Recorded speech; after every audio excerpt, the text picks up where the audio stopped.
ఓం నమో శ్రీ లక్ష్మీ వెంకటేశ్వరాయ శ్రీ మహాగణాధిపతి నమ. ముదాకరాత్తమోదకం సదా విముక్తి సాధకం కళాధరావతం సకం విలాసిలోకరక్షకం. మనం వినాయకుడిని ప్రార్థిస్తూ మనం ఈ వారం రాశి ఫలాలు తెలుసుకుందాం. ఆగస్టు 17 నుంచి ఆగస్టు 23 వరకు గ్రహాలు ఏ పరిస్థితిలో ఉన్నాయి, వాటి యొక్క రిజల్ట్ ఏ ఏ రాశుల వారికి ఎలా ఉంటుందనేటువంటి విషయాన్ని తెలుసుకునే ముందర మిథున రాశిలో గురుడు, మరి మిథున రాశిలోంచి కర్కాటక రాశిలో శుక్రుడు ప్రవేశిస్తాడు. కర్కాటక రాశిలో ఉన్నటువంటి రవి సింహరాశిలో ప్రవేశించేస్తాడు. కన్యారాశిలో కుజుడు, మరి సింహరాశిలో కేతువు. అదేవిధంగా మనకి మీనరాశిలో శని, కుంభరాశిలో రాహువు, మరి చంద్రుడు వృషభ మిథున కర్కాటక రాశుల్లో ఈ వారం చంద్ర సంచారం ఉంటుంది. ఈ గ్రహాలను అనుసరించి మనం రాశి ఫలాలు తెలుసుకుందాం. మిథున రాశి, ఈ మిథున రాశి వారికి ఆత్మస్థైర్యం చాలా ఎక్కువగా ఉంటుంది. ప్రతి పని కూడా చాలా శ్రద్ధగా చేసేటువంటి పరిస్థితులు ఉన్నాయి. విందులు వినోదాల్లో పాల్గొంటారు.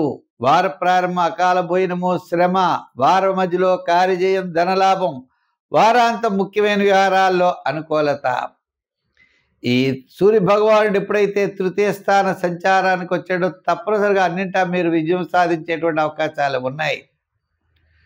అదేవిధంగా శుభరూపేటువంటివి ఏమి ఎక్కువగా జరిగేటువంటి పరిస్థితులు కూడా కనపడుతున్నాయి. బంధుమిత్రుల యొక్క సహాయ సహకారాలు మీకు తప్పకుండా లభిస్తాయి. అయితే గ్రహాలన్నీ కూడా మిశ్రమైనటువంటి ఫలితాలు కనపడుతున్నాయి. రాశిలో గురుడు, నవమ స్థానంలో రాహువు, దశమంలో చెప్పాలంటే దశమంలో మనకి శని.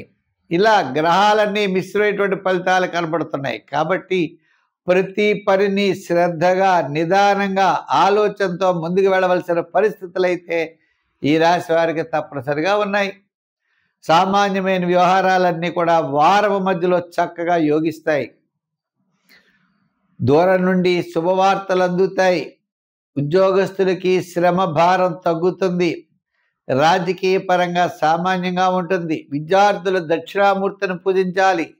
వృత్తులు చేసేవారు ఆయా వృత్తుల్లో డెవలప్మెంట్స్ వారపు మధ్యలో వారాంతం కూడా కనపడే యోగం కనపడుతోంది.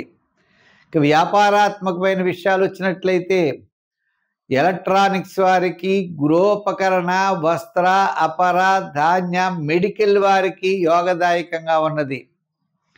ఐటీ రంగం వారికి పర్వాలేదు, షేర్స్ వారికి పర్వాలేదు, కానీ లోహ యంత్ర వారికి సామాన్యంగా ఉన్నది.